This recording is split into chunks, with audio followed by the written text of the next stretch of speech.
bonjour à toutes les quatre. Donc merci pour l'invitation pour participer à cet échange pour Sex Educ. Donc Nelson Paris, médecin sexologue. Donc c'est notre deuxième vidéo ensemble. Je vous propose de refaire un petit tour de table juste pour qu'on puisse tous se représenter. Alors moi c'est Swan, j'ai 21 ans et j'utilise le préservatif comme seul moyen de contraception. Ok. Moi, c'est Elisa, j'ai 21 ans et mon moyen de contraception, c'est la pilule. Moi c'est Pauline, j'ai 21 ans aussi et moi c'est la pilule en continu. Et moi c'est Emma, j'ai 21 ans et j'ai commencé par la pilule et maintenant je suis sous stérilet. Merci beaucoup. Donc, comme on l'avait dit dans la vidéo précédente, certaines d'entre vous utilisent quand même, par exemple, le préservatif en complément d'une contraception hormonale. Nous avions abordé plutôt la contraception féminine et donc sur cette vidéo-là, nous souhaitions aborder la contraception masculine. Donc aujourd'hui, vous n'êtes que des femmes. Est-ce que vous avez déjà des notions par rapport à la contraception masculine? Qu'est-ce que vous connaissez?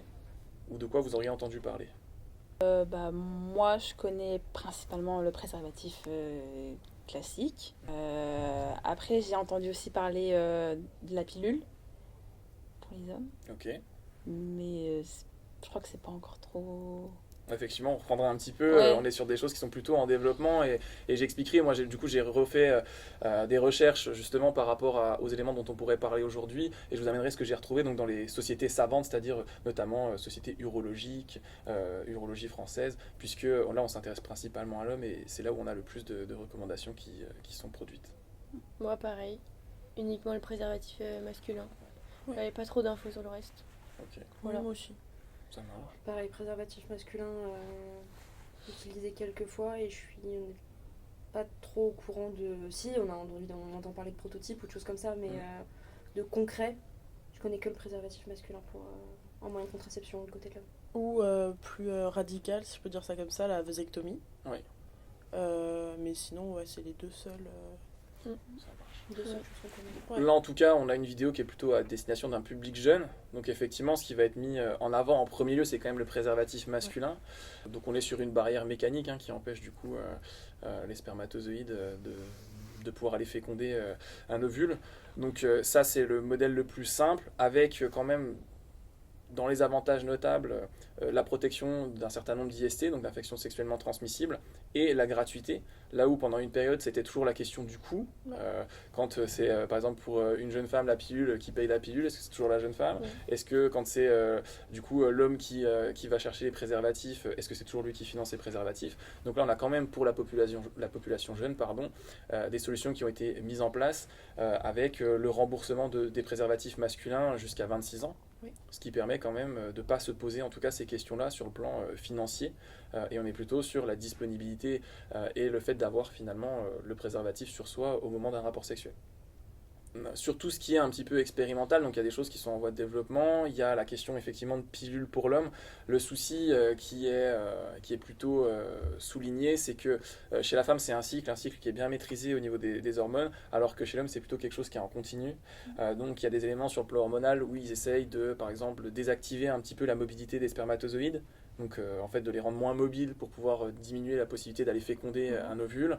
Vous avez à une époque aussi la question des hormones plutôt classiques avec potentielle baisse de la libido, mais le fait par exemple d'impacter la mobilité des spermatozoïdes va moins impacter la partie libido.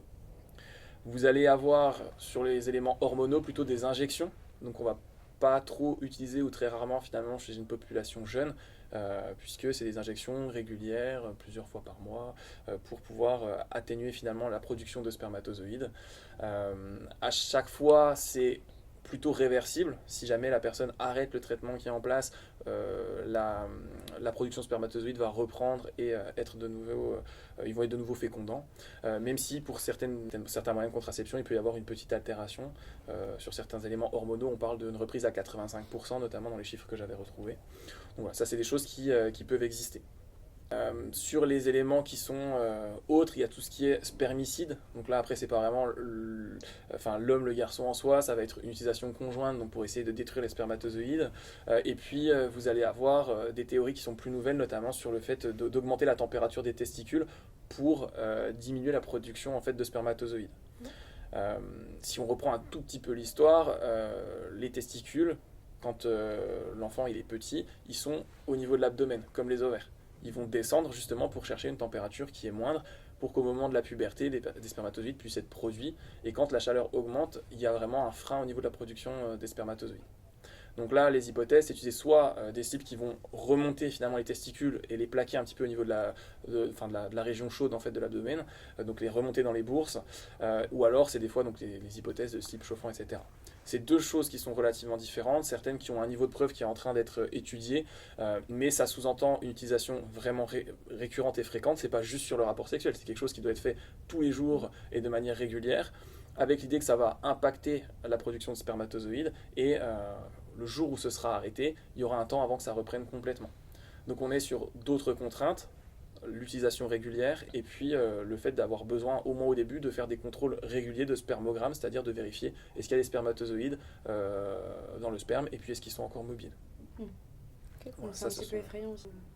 Je pense que pour l'homme en tout cas ça doit faire toujours un petit peu peur, sachant qu'on n'est pas encore... Enfin, les contraceptions féminines sont beaucoup plus ancrées, beaucoup plus testées, il y a un panel de propositions qui est quand même plus large.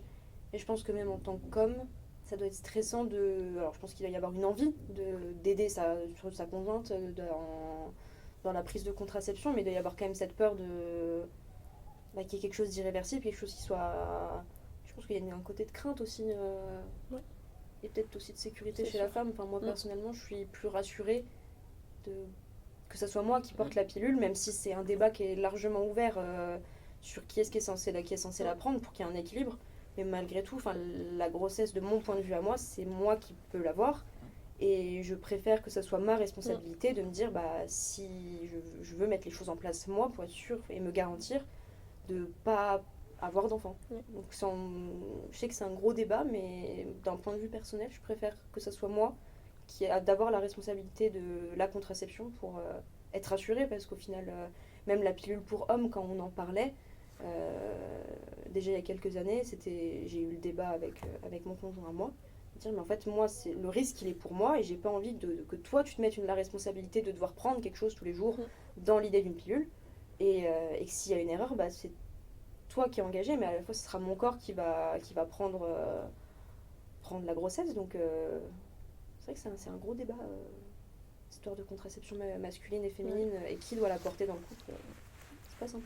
Effectivement, là, ce serait la question de la confiance finalement, et puis de la responsabilité de chacun, puisque à la fin, s'il y a du coup une fécondation, ce sera toujours effectivement la femme qui sera impactée directement par cette situation-là. Donc on peut tout à fait entendre le besoin de contrôler. C'est là où par exemple le préservatif il est en place ou il n'est pas en place, et ça vous le savez directement. Mais sur d'autres moyens de contraception, va se poser la question, si jamais à un moment donné il y a par exemple une grossesse, les moyens de contraception ne sont pas complètement infaillibles et c'est jamais du 100%. À quel moment vous allez pouvoir vous dire ok c'est juste le hasard, ou c'est par exemple mon conjoint qui a mal fait sa part. Et le débat ira dans l'autre sens, c'est-à-dire que s'il y a une grossesse et que c'était sur une contraception féminine, à quel moment du coup on peut se dire que l'erreur est aléatoire, ou alors est-ce que c'est sous responsabilité d'une personne ou d'une autre, quoi. Donc on voit en tout cas qu'on a moins de recul sur les dimensions hormonales chez les hommes, donc à part la partie je crois injectable qui existe quand même depuis un certain temps, mais pour pilule en tout cas c'est clairement pas encore sur le marché, comme vous l'aviez dit tout à l'heure. Et puis parce que ça c'était vous qui m'en aviez parlé quand on avait un peu discuté de cet échange, qui avait parlé un peu de tout ce qui était slip chauffant et donc augmentation de la température au niveau des testicules. Par rapport à ça, voilà, c'est en développement, ça fait quelques années que c'est discuté. Il est possible qu'on ait des conclusions d'ici, je pense, de 2028 ou peut-être même un petit peu avant par rapport à ça. Mais ce sera d'autres contraintes avec l'idée de mise en place régulière notamment de cet outil-là, et puis surtout de contrôle de spermogramme qui implique d'aller se déplacer et de faire un test pour qu'il y ait un examen en laboratoire par rapport à ça. Sachant qu'en plus, en fonction du modèle utilisé, parce qu'il y a plusieurs types de modèles pour que la température du coup soit majorée, vous avez certains modèles où ça nécessite plus de 15 heures de port par jour. Donc là aussi, c'est quand même quelque chose qui demande une application profonde. Là où on disait tout à l'heure, par exemple, pour la contraception féminine, c'est y penser une fois dans la journée et par exemple prendre, mais ça ne couvrira pas les discussions qu'on a sur hormones pas hormones. Oui. Voilà, on s'entend bien aussi, ça ne répond pas à toutes les problématiques en même temps, mais ce sont des éléments à prendre en compte par rapport à l'implication et au temps que ça prend dans le quotidien. Mais c'est sûr que c'est complètement différent malgré tout. En tout cas, la dimension psychologique est aussi là. On en a parlé tout à l'heure. Et là, encore une fois, on est en train de se dire, finalement, être responsable de sa contraception, c'est finalement s'enlever ce fardeau de dire est-ce que ça a été fait, est-ce que ça a été pris. Puisque là, quand on parle contraception, on parle sexualité. On parle finalement volonté d'un partage et d'un moment agréable entre deux personnes. Et si vous êtes sans arrêt en train de vous demander si c'est bien fait, si ça a été bien fait, si la personne n'a pas oublié, là aussi, vous n'êtes pas dedans. Oui. Vous n'êtes pas dans ce moment de plaisir et en fait, autant que ce moment n'ait pas lieu, quoi. Voilà. Ce sont des éléments qui sont primordiaux dans la sexualité. Pour revenir sur le préservatif masculin, on en a pas mal discuté, surtout avec toi. L'importance de ne pas en mettre deux pour se garantir une protection encore plus grande, même si on peut comprendre le facteur de peur et de risque qui existe avec le préservatif. Mais c'est quand même vraiment important de rappeler qu'en mettre deux ne garantira pas une plus grande, un moindre risque, et ça peut être pire. Oui. Pourquoi les gens en voudraient deux et pourquoi du coup il ne faut pas en mettre deux? Qu'est-ce qui se passe quand c'est fait? Alors, si on reprend déjà pourquoi les gens auraient pensé en mettre deux, vous l'avez un peu dit, mais concrètement, c'est quoi l'objectif quand ils en mettent deux? Pour plus de protection. oui. Alors que Pour se dire que s'il y en a une qui craque, voilà, au pire, il y en a une deuxième. une deuxième Voilà, qui est on là. est d'accord. Ouais. Puisque techniquement, ça n'arrive pas ultra fréquemment que ça Non. craque. Donc, se dire, si en plus j'en mets une deuxième, il y a vraiment très très peu de risques que les deux craquent lors d'un même rapport. Ok. Donc ça, c'est la motivation qui peut amener des personnes à imaginer d'en mettre deux. Il y a parfois aussi dans les croyances l'idée de faire plus d'épaisseur aussi. Mhm. Ça aussi, Oui. c'est quand même Ah des oui, choses... ça. on est quand même dans une société où à chaque fois les gens se posent des questions. Alors, taille de la poitrine, taille du pénis, etc. Donc ça aussi, c'est quelque chose des fois qui... Alors qu'on est sur des épaisseurs qui sont très très fines, Oui, c'est ça. de toute manière. Mais il y a aussi cette question-là par rapport... à certains moments, c'est utilisé dans l'autre sens de dire les sensations seront différentes si on met un préservatif. Donc... pareil, la sérénité du rapport sexuel n'a pas de prix et un préservatif permet d'avoir l'esprit tranquille par rapport à ça. Donc le problème quand il y en a deux qui sont mis, c'est que ça n'a pas été créé pour ça, que le préservatif il est fait pour être en fait lubrifié et au contact de parois qui vont permettre un glissement, et quand vous en mettez deux, vous allez avoir deux parois identiques en contact avec les risques que ça crée de la porosité, et donc ça favorise un craquage du coup des préservatifs. Ouais. C'est juste que la texture n'est pas faite pour ça. Et au passage, on peut aussi rappeler que les préservatifs sont principalement au latex. Et donc, il y a quand même des allergies qui existent. Et pour toute personne allergique au latex, il existe des préservatifs sans latex. Donc là, il faut se renseigner. Ouais. Et se pose aussi la question des différentes tailles, puisqu'il y a différentes tailles de préservatifs. Donc la longueur, c'est assez uniforme, mais c'est plutôt sur finalement la circonférence du pénis. Et vous avez des tailles qui peuvent être renseignées, qui sont en demi-périmètre, donc qui sont à 50 quelque chose millimètres, etc. Donc là aussi, même pour les garçons et les jeunes hommes, il faut aussi trouver sa taille de préservatif pour avoir des rapports sexuels en toute sécurité. Et en toute sérénité aussi. Si on peut revenir sur avoir la bonne taille permet aussi de se sentir bien pendant le rapport et de pas d'être trop serré ni trop large, parce que à risque de le perdre et à risque d'avoir mal ou que ça soit juste pas agréable. Donc de trouver la bonne taille de préservatif, ça reste quand même très important. Et petit tips aussi, pensez à la fin à le mettre un petit peu d'eau dedans pour voir si ça ne coule pas, pour être sûr que ça n'ait pas craqué et de ne pas avoir peur et de pouvoir repartir et continuer sa journée en étant serein totalement serein. Effectivement, c'est des choses qui peuvent être faites s'il y a un doute sur le fait que ça ait craqué. En tout cas, il est normal que ça serre un petit peu, sinon ça n'est pas efficace.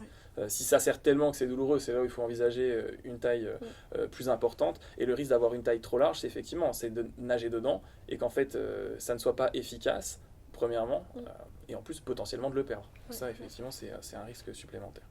Il y a aussi la vasectomie dont vous aviez parlé tout à l'heure, où là on est sur un modèle qui est plutôt définitif, même si peut se discuter un petit peu d'avoir une réversibilité là-dessus, mais on est sur des projets plutôt chez des hommes adultes qui ont déjà eu leurs projets parentaux et qui ne veulent plus d'enfants, et parfois de jeunes hommes qui disent qu'ils ne veulent pas d'enfants du tout. Donc là c'est un peu à discuter, mais on est sur une intervention qui est chirurgicale, qui maintenant peut se faire de manière moins invasive qu'à une époque, c'est-à-dire avec moins de cicatrices, moins de domaine opératoire, mais on est vraiment sur quelque chose de plus définitif.